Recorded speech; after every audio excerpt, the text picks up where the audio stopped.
नमस्कार, tasty bite recipe या चॅनलमध्ये सर्वांचे स्वागत आहे। आज आपण उन्हाळा स्पेशल ऑरेंज आईस कँडी घरच्या घरी कशी बनवायची हे पाहणार आहोत।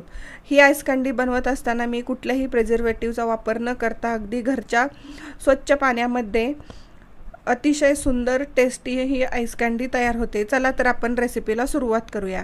यासाठी इथे एक मी भांडं घेतलेलं आहे, त्यामध्ये अर्धा लिटर पाणी घेतलेलं आहे। त्यामध्ये मी हे 2 टँकचे पॅकेट घालणार आहे। हे 10 रुपयाचे आहेत। अशाच नवनवीन रेसिपी पाहण्यासाठी टेस्टी बाईट रेसिपी या चॅनलवर तुम्ही नवीन असाल तर सबस्क्राईब करा।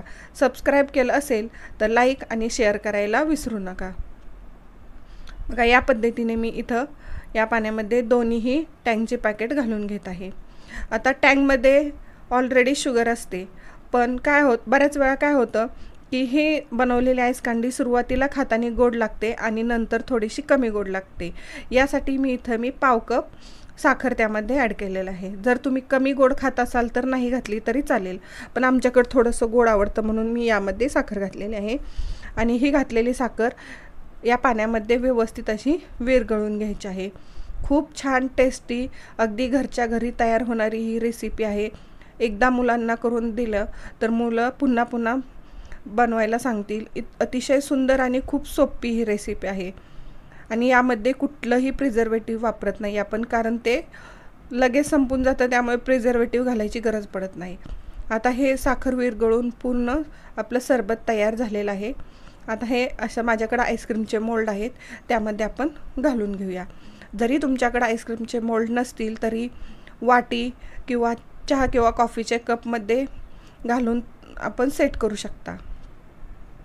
बघा, या पद्धतीने मी इथं सर्व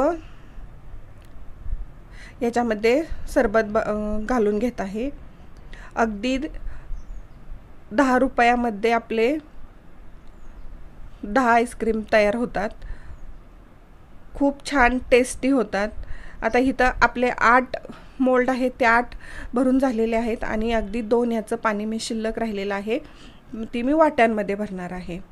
अगदी बनवायला खर्च खूप कमी येतो। अगदी 1 ते 2 रुपयामध्येच आपली ही आईस कँडी बनवून तयार होते। आता याचे वरती अशी झाकण आहेत ते घालून घेऊया आणि ही झाकण अगदी व्यवस्थित बसतात या मोल्डवरती। आणि हे लावल्यामुळे आपल्याला दुसरी वेगळी त्यावरती आईस कँडी ठेवायची गरज नाही आहे। बघा, या पद्धतीने मी सर्व झाकण या मोल्डचे बंद करून घेत आहे। आणि हे डीप फ्रीजला आपल्याला 5 ते 6 तास फुल टेम्परेचरवरती ठेवून घ्यायचं आहे। बघा, हे सर्व बनवून माझे तयार झालेत आहेत। आता हे मी 5 ते 6 तास डीप फ्रीजला ठेवून घेणार आहेत। हे अगदी व्यवस्थित सेट होतात।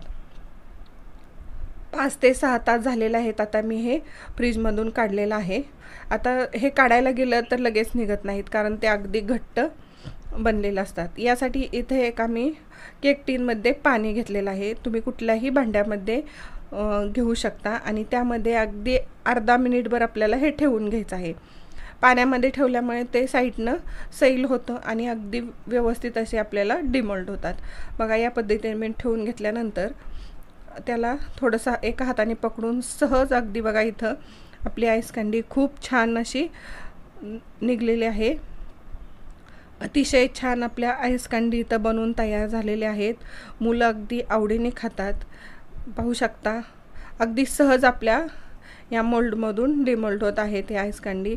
अतिशय सुंदर, टेस्टी, कमी खर्चामध्ये आणि अगदी शुद्ध पाण्यामध्ये बनवलेल्या आईस कँडी आपल्या घरच्या घरी तयार होतात आणि बनवायलाही खूप वेळ लागत नाही। अगदी झटपट बनवून होतात। अशाच नवनवीन रेसिपी पाहण्यासाठी आपण पुन्हा भेटूया। थँक्यू।